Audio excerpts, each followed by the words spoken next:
Itong mga guidelines po ay dapat matapos by April 25, 2020. Ang gagawa po ng guidelines, ang mamumuno po dito ay ang Department of Health at siya ang bubuo ng guidelines para po sa mga hospital, para po sa testing at para sa hygiene.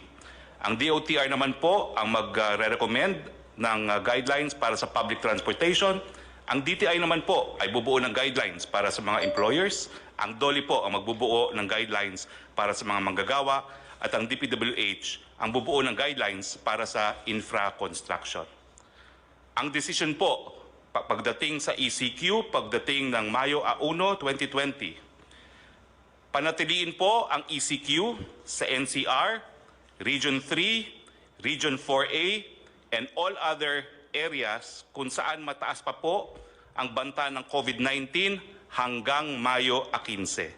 Magkakaroon po ng re-evaluation pagdating po ng May 16. Ang mga probinsya po na mananatili sa ECQ, National Capital Region, Benguet, pero po pwede pong bago ito by April 30, Pangasinan, Bataan, Bulacan, Nueva Ecija, Pampanga, Tarlac, Zambales, Batangas, Laguna, Cavite, Rizal, Quezon, Oriental Mindoro, Oriental Occidental Mindoro, Albay, Catanduanes, Antique, Iloilo, bagamat meron pong to recheck itong Antique at Iloilo, Cebu at Cebu City, also subject to rechecking. At sa Mindanao po, ang probinsya ng Davao del Norte at Davao City. Ang lahat po ng probinsya na hindi kasama dito sa mananatili ang ECQ ay sa ilalim po sa new normal na tinatawag na General Community Quarantine. Ganun pa man, dito po sa mga lugar na mapapasailalim ang General Community Quarantine, may mga areas po na moderate na naka-orange. Ang ibig po sabihin nito, mag-i-evaluate pa po kung ano mangyayari dito sa mga lugar na ito, kung magkakaroon nga ng General Community Quarantine o mananatili ang ECQ. Ito po ang para sa mga probinsya ng Abra, Ilocos Norte, La Union, Cagayan, Isabela, Nueva Vizcaya, Marinduque, Camarines Sur, Aklan, Capiz, Samar, Western Samar, Zamboanga del Sur, Lanao del Norte, Misamis Occidental at Misamis Oriental, North Cotabato, South Cotabato, Maguindanao. Yung mga areas naman po na low at moderate ay mapapasilalim nga po sa GCQ, ang new normal. Yung mga moderate na areas po ay ang mga probinsyang Negros Occidental, Negros Oriental, Siquijor, Davao del Sur, Davao Oriental, Sultan Kudarat, Lanao del Sur.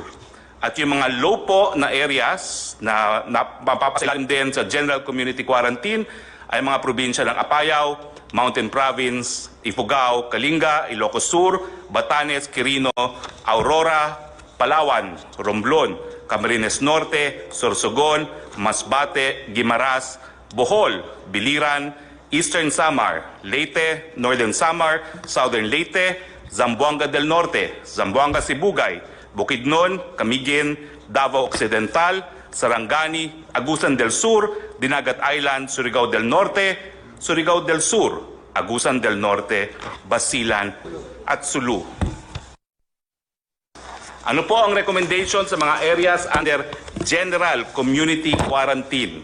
Ito po yung mga lugar na hindi na mapapasailalim sa ECQ. Pwede pong magtrabaho ang mga manggagawa sa Sektor 1, 2, and 3. Ito po yung gagawin on a work-in phase. Yung mga bata po, edad 0 hanggang 20, at yung mga matatanda, 60 and up, and high health risk, mananatili po sila sa kanilang mga tahanan. Papayagan po ang mall opening covering non-leisure shops. Papayagan po yung mga priority and essential construction projects na mag-resume. Papayagan po ang mga non-workers to go out to buy goods and services except those pertaining to Sector Category 4, yung leisure at mga kabataan. Papayagan din po ang public transport na mag-operate at reduce capacity, at ang LGU po to enforce curfew at night dun po sa mga hindi manggagawa. For GCQ areas, General Community Quarantine, i-consider po ang reprioritizing ng SAP cash subsidy towards ECQ areas. Ibig sabihin, yung SAP po na para sa areas na hindi na po under ECQ, siyempre po yung cash subsidy, kinakailangan pag-aralan na ibuhos doon sa mga areas under ECQ pa rin. Yung mga GCQ areas, consider to allow na po yung high school, Higher Education Institute, HEI, school year to finish and give credentials to students. Sa ECQ and GCQ areas, bubuksan po ang mga paliparan at ang mga puerto para sa mga goods lamang. Yung option po to shift to GCQ sa mga moderate to low risk area by industry. Nagbigay po sila ng rekomendasyon na 100% opening para sa agrikultura, fishery, forestry. Sa food manufacturing at lahat po ng supply chain including ink, packaging, raw materials. Sa food retail, supermarket, restaurant for takeout and delivery only. Mga hospital, logistics, water, energy, internet, telecoms, media. Yung opsyon naman po sa GCQ, sa moderate to low risk area by industry, ang rekomendasyon po ay buksan from 50 to 100% opening. Yung other manufacturing po, gaya na electronics and exports, yung e-commerce and delivery for essential and non-essential items, yung repair and maintenance services po, housing and office services. Yung option po to shift to GCQ in moderate to low risk area by industry, consider po na buksan hanggang 50% on-site work and 50% work from home. Mga financial services, BPO, other non-leisure wholesale and retail trade, other non-leisure services. Yung option po sa low risk to moderate areas na buksan by industry, consider for 100% closure. Maski po low to moderate risk, consider for 100% closure pa rin dahil po ang mga transmitters ay kabataan mula edad 0 to 20, lahat na eskwelahan.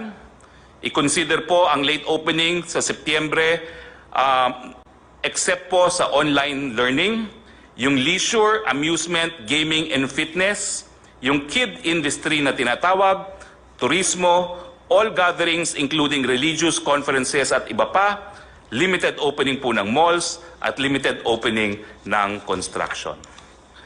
Yan po ang rekomendasyon ng inyong IATF.